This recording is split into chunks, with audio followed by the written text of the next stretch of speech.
دوسری بات یہ ہے کہ جو لوگ امریکی سیاست کو جانتے ہیں اور وہ جو وہاں کے بااثر حلقے ہیں، باخبر حلقے ہیں امریکہ کے،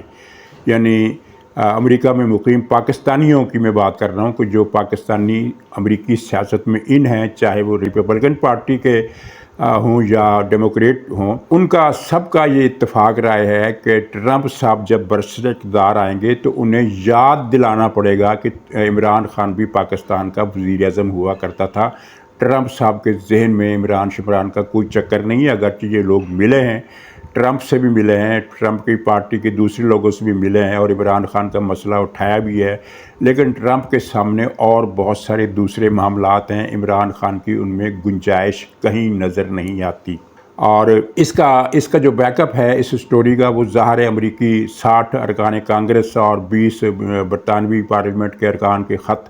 انہوں نے اس تاثر کو پیشگی تقویت دی، جس سے لوگوں کو یہ اندازہ ہوا کہ یہ ہل جل تیز ہو گئی ہے، تو چکر کیا ہے، تو شاید عمران خان کی رہائی عمل میں آنے والی ہے۔ حقیقت میں یہ ارکان کانگریس کیوں تیز ہوئے ہیں یہ میں ابھی بتاتا ہوں اس کے فوراً بعد، لیکن پہلے یہ میں بتا دوں کہ حکومت پاکستان نے ان ارکان تک، یعنی کانگریس اور برٹش پارلیمنٹ دونوں تک، اپنا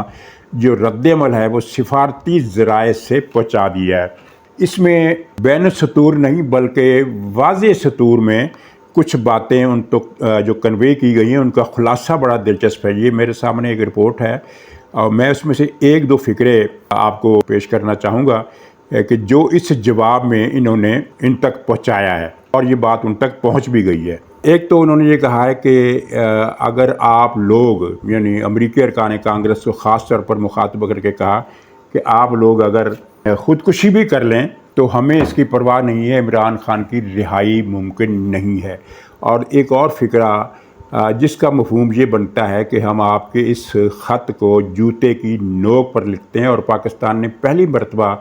یہ کیا کہ پاکستان کے 160 ارکان پارلیمنٹ نے وزیر اعظم شہباز شریف کو خط لکھا کہ امریکہ کے جو کانگریس کے ارکان ہیں ان کا خط اور برطانوی پارلیمنٹ کے ارکان کا خط جو ہے پاکستانی امور میں مداخلت ہے۔ یعنی یہ ان کو ایک جوابی میسیج دیا گیا ہے کہ اگر آپ اپنی حکومت سے یہ مطالبہ کر سکتے ہیں تو ہمارے ارکان بھی آپ پر پاکستانی امور میں مداخلت کا الزام عائد کر سکتے ہیں، اور یہ ایک بڑا سخت رد عمل ہے جس کا پی ٹی آئی والے مذاق اڑا رہے ہیں، حالانکہ اس سے پہلے پاکستان میں اس طرح کی جرأت کی مثال نہیں ملتی۔ تو اس میں جناب ایک تو یہ ہے کہ اگر امریکہ اور برطانیہ کے سارے ارکان پارلیمنٹ خودکشی کی دھمکی دے دیں تب بھی ان کی مراد بر نہیں آئے گی۔ یہ ہے اس فیصلے کا خلاصہ جو ریاست کر چکی ہے، اور اس صورتحال میں نومبر کے بعد بھی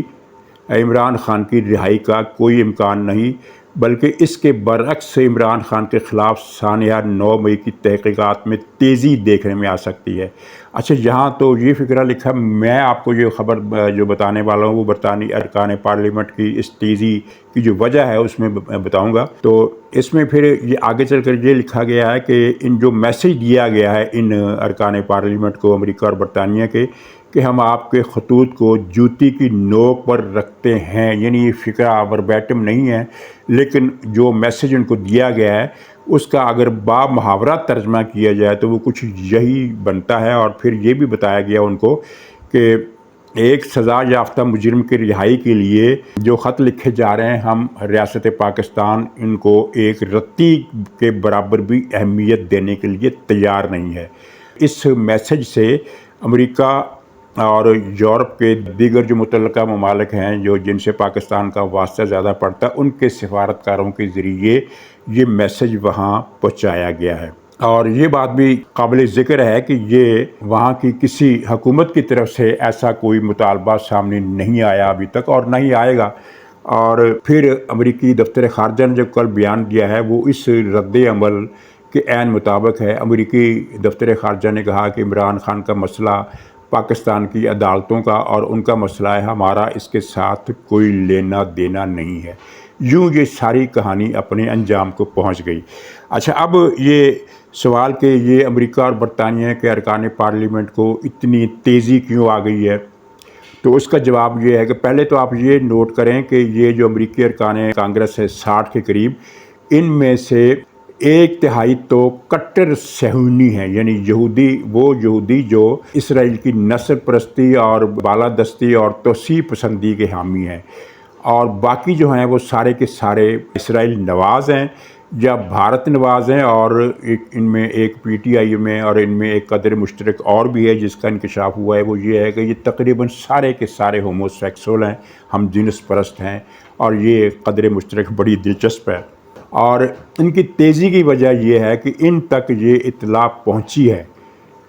یہ وہ لوگ ہیں جن کی پاکستان میں سرمایہ کاری ہی عمران خان ہے، تو ان تک یہ رپورٹ پہنچی ہے کہ حالات اب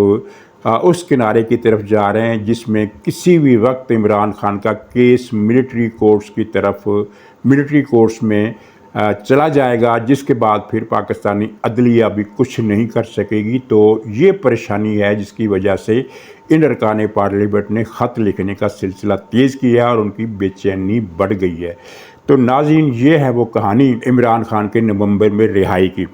اچھا، بشرا بی بی پشاور گئیں، وہاں رہائی کے بعد تو ایک کہانی پھیلی، بلکہ کہانی کیا تھی وہ خبر سچ بھی تھی کہ گنڈا پور کے ساتھ جو معاملات طے ہوئے تھے اس کے مطابق بشرا بی بی کو وہاں بھیجا گیا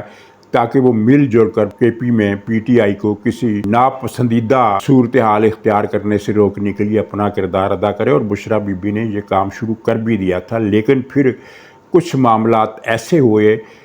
کہ جن میں ہم نے یہ خبر سنی کہ وہ اچانک پشاور سے نکل کر لاہور آ گئی ہیں۔ اس کی ایک کہانی پشاور کے سورسز نے یہ بتائی ہے کہ بشرا بی بی وہاں کچھ عملیات کر رہی تھی، لیکن ان عملیات میں کوئی رکاوٹ آ رہی تھی، تو جس کی وجہ بتایا گیا کہ چونکہ علاقہ دوسرا ہے اور بشرا بی بی کے موکلات، مجھے پتہ نہیں اس کہانی میں کتنی سچائی ہے، لیکن جو پشاور کے باخبر صحافی یہ بتاتے ہیں کہ موکلات تک رسائی نہیں ہو رہی، اور موکلات تک رسائی نہ ہونے کی وجہ ایک یہ بھی ہو سکتی ہے کہ کہا یہ جاتا ہے کہ موکلات جو ہیں وہ دریا پار نہیں کر سکتے، یا ایسی ندی جو بہت زیادہ جس کا پارٹ بہت زیادہ چوڑا ہو وہ بھی پار نہیں کر سکتے۔ تو بشرا بی بی کو موکلات سے رابطے میں مشکل تھی، اور پھر یہ ہے کہ وہ کوئی کمرہ انہوں نے کالے رنگ کا پینٹ کروایا، آدھا کالا اور آدھا سبز، تو لیکن بات نہیں بنی، اور پھر ایک رات کو وہ اپنے کمرے سے اس جادو منتر یعنی جنتر منتر ہاؤس سے باہر آ کر وہ چیخنے لگیں، رونے لگیں، اور کچھ گالیاں والیاں بھی دیں، اور اس کے بعد اگلے دن وہ لاہور روانہ ہونے کا انہوں نے اعلان کر دیا۔ تو یہ وہاں کچھ تانا بانا جادو ٹونے کا تھا، کالے علم کا تھا، اور ویسے بھی پہاڑی علاقوں میں موکلات کچھ اور طرز کے ہوتے ہیں، میدانی علاقوں میں کچھ اور طرز کے ہوتے ہیں۔ پشاور ویسے میدانی علاقہ ہے، یعنی وادی میں شامل ہے، لیکن اس کے چاروں طرف پہاڑ ہے، تو مجموعی طور پر اگر موکلات کے حساب سے دیکھا جائے تو وہ علاقہ اور لاہور کا علاقہ مختلف ہے، اور بنی گالہ کا علاقہ اس سے بھی مختلف ہے، کیونکہ بنی گالہ اگرچہ اسلام آباد میں ہے جو مارگلہ کی پہاڑی پر واقع ہے، لیکن اس سے نیچے پھر وہ سارا میدانی علاقہ ہے جس کا سلسلہ لاہور پنجاب سے پاک پتن سے جڑ جاتا ہے۔ ایک تو یہ قصہ ہے، اور دوسرا قصہ جو سیاسی طور پر زیادہ اہم لگتا ہے وہ یہ ہے کہ جیسے ہی یہ خبر آئی کہ بشرا بی بی اپنے پشاور قیام کریں گی، تو جہاں علیمہ خانم نے اپنے گارڈز متعین کر دیے زمان پارک پر، اور عملاً زمان پارک کا کنٹرول سنبھال لیا، اور اس کی خبر جب بشرا بی بی کو ملی تو وہ مضطرب ہو گئیں، اور پھر کیونکہ بشرا بی بی اور علیمہ خان میں اب بنتی نہیں ہے، یہ تو سب کو پتہ ہے، اس میں کوئی خبر والی بات نہیں ہے، لیکن جب انہوں نے یہ خبر سنی بشرا بی بی نے کہ یہ وہاں تو علیمہ خان کا کنٹرول ہو گیا، تو پھر وہ اس معاملے کو سنبھالنے کے لیے لاہور آنے کا فیصلہ کیا، اور یہ پھر جھوٹ الگ سے گھڑا گیا کہ جناب عمران خان نے ہدایت دی ہے کہ وہ فوراً لاہور پہنچیں۔ بھئی اگر عمران خان نے ہدایت دینی تھی تو وہ پہلے دن ہی دیتا ہے جب وہ ضمانت پر رہائی کے بعد پشاور گئی تھی۔ خیر، اچھا، وہ جج جو ہے گل اورنگزیب یعنی سپر ایلیٹ کلاس کا نمائندہ اسلام آباد ہائی کورٹ کا، کل وہ ماتحت جج ذوالقرنین صاحب پر بہت گرم ہو گیا اور کہا کہ اس جج کے کرتوت اور پتہ نہیں کارستانیاں ہم جانتے ہیں، اور یہ جج رہنے کے قابل نہیں ہے، اس کو واپس کیوں نہیں بلایا جاتا، اور یہ اس نے سائفر کیس میں کیا تھا۔ تو وہی کہانی کہ چونکہ ججوں کو بھی یقین آ گیا کہ نومبر میں عمران خان رہا ہو رہا ہے، تو پھر ان کی دم جو ہے وہ نئے سرے سے کھڑی ہو گئی، اور اس طرح کی انہوں نے کسی بھی ماتحت جج کے بارے میں اس طرح کے ریمارکس کی توقع کسی برے سے برے جج سے بھی نہیں کی جا سکتی۔ گل اورنگزیب نے انتہا کر دی اپنی اخلاقی پستی کی، اخلاقی گراوٹ کی، اور اگلے دن پھر اس کو احساس بھی ہو گیا کہ میں یہ کیا کر بیٹھا ہوں، میں نے تو اپنے کیس خراب کر دیا، اپنی عزت خراب کر دی۔ وہ ذوالقرنین کی تو اس سے کوئی بے عزتی نہیں ہوئی۔ غصہ تو ان کو ہے نا کہ سائفر کیس میں عمران خان کو سزا کیوں سنائے گی، نکالا پھر وہ جو ڈکیت ہے اعظم سواتی، اس کی ریمانڈ کے معاملے میں، دوسرے معاملے میں۔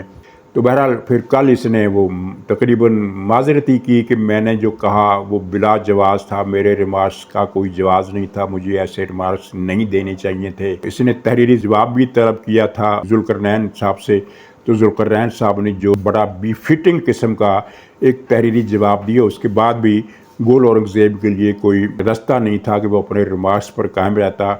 تو بہتر تھا کہ یہ اس طرح کے ریمارکس پر جو اب اس نے معذرت کی ہے، اس کا موقع ہی نہ ملتا۔ اس طرح کے ریمارکس دے کر اس نے اپنی اصلیت ثابت کی اور لوگوں کو دکھا دیا کہ پی ٹی آئی، وہ پی ٹی آئی کے جج تھے، وہ عدلیہ کے جج نہیں ہیں، وہ پی ٹی آئی کے جج ہیں، اور پی ٹی آئی کا لیڈر یا پی ٹی آئی کا کرندہ یا پی ٹی آئی کا ویل وشر ہونے کی حیثیت سے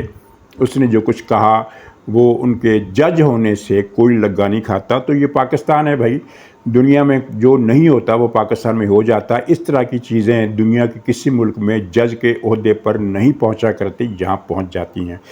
لندن میں 12 سے 13 افراد تھے، 14واں بندہ کوئی نہیں تھا، جنہوں نے جسٹس قاضی فائز عیسیٰ کی آمد پر احتجاج کیا، اور احتجاج نہیں کیا بلکہ بدتمیزی اور بیہودگی کی انتہا کر دی، اور یہ کل 12 یا 13 آدمی تھے، 14 بھی نہیں تھے۔ تو لندن میں 1 لاکھ کے قریب پاکستانی ہیں، 1 لاکھ۔ 1 لاکھ میں سے 1000 نہیں، 100 بندے بھی پی ٹی آئی اکٹھے نہیں کر سکی، اور جو 13-14 آدمی ہیں ان میں 2 افراد جرمنی سے آئے تھے، یعنی گویا کہ لندن کے افراد 11 یا 12 تھے۔ ان میں وہی تھا چیکو جس نے مسجد نبوی میں توہین رسالت کروائی تھی، اور زلفی بخاری تھا، کچھ اور اس طرح کے تھے۔ وہ ایک عجیب و غریب قسم کی مخلوق ہے، وہ شایان علی ایک نوجوان، اس کی شکل دیکھیں، اس کا بولنا دیکھیں، آپ کو اندازہ ہو جائے گا کہ وہ کس کمیونٹی کی نمائندگی کرتا ہے۔ اور 3-4 تلنگی قسم کی خواتین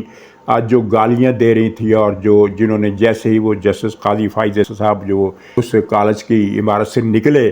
تو یہ ان کے پیچھے لپکی اور ان کی کار پر تھپڑ مارے اور گالیاں دی اور نعرے لگائے، اور بس آدھے منٹ کے اندر اندر ان کا احتجاج شروع ہوا، اور آدھے منٹ کے اندر اندر ان کا احتجاج ختم ہو گیا۔ قصہ یہ تھا کہ جسٹس قاضی فائز عیسیٰ صاحب جس تعلیمی ادارے میں پڑھتے رہے ہیں، مڈ ٹیمپل نامی ادارے میں، تو وہاں ایک منصب ہوتا ہے بینچر کا، وہ پاکستان میں اس سے پہلے کسی جج کو نہیں دیا گیا۔ وہ اس ادارے نے جسٹس قاضی فائز عیسیٰ کو آفر کیا، اور ساتھ ہی ان کو ایک فیلوشپ بھی دی، جس سے پاکستان کی بھی عزت بڑھی، قاضی فائز عیسیٰ کا نام بھی دنیا میں نامور ہوا۔ لیکن سوال یہ پیدا ہوتا ہے کہ پی ٹی آئی نے کیا کمایا؟ ایک چیز تو اس نے یہ کمائی کہ جس وہ ایک احتجاج کا ڈھنڈورا پیٹا جا رہا تھا کہ جب قاضی فائز عیسیٰ لندن میں جائیں گے تو پتہ نہیں وہاں پی ٹی آئی کے لوگ کس تعداد میں نکلیں گے، تو بھائی وہ 12 کی تعداد میں نکلے۔ 13واں اور 14واں جیسا کہ میں نے بتایا وہ جرمنی سے آئے تھے، یہ ٹوٹل 12 تھے۔ 1 لاکھ پاکستانیوں میں سے 12 افراد آئے، اور یوں یہ بات ایکسپوز ہو گئی کہ لندن میں قاضی فائز عیسیٰ کے مخالفین کی تعداد کتنی ہے۔ 1 لاکھ پاکستانیوں میں سے صرف 12 افراد ان کے مخالف ہیں۔ اور دوسری بات جو ایکسپوز ہوئی وہ پوری دنیا کے سامنے کہ پی ٹی آئی کے لوگ اخلاقی سطح پر کس حد تک گرے ہوئے ہیں، اور ساتھ ہی پھر آپ نے دیکھا کہ اخلاقی طور پر تو دیوالیاں ہیں ہی، لیکن وہ جس طرح کی اوور ایکٹنگ، ڈرامہ بازی، تالیاں پیٹنا، کوسنے دینا، اور منہ بھر بھر کے تھوک اڑانا، گالیاں دینا، تو اس سے پی ٹی آئی کی تصویر جو پہلے ہی بہت گندی ہے وہ مزید گندی ہو گئی۔ اور اس لیے میں کہتا ہوں کہ پی ٹی آئی نے یہ مظاہرہ کر کے بہت اچھا کیا کہ اپنے منہ پر رسوائی اور محرومی کی جو کالک ملی ہوئی ہے اس میں انہوں نے مزید اضافہ کر دیا۔ تو ناظرین اجازت دیجیے، انشاءاللہ اگلے پروگرام میں پھر ملاقات ہوگی، تب تک کے لیے خدا حافظ۔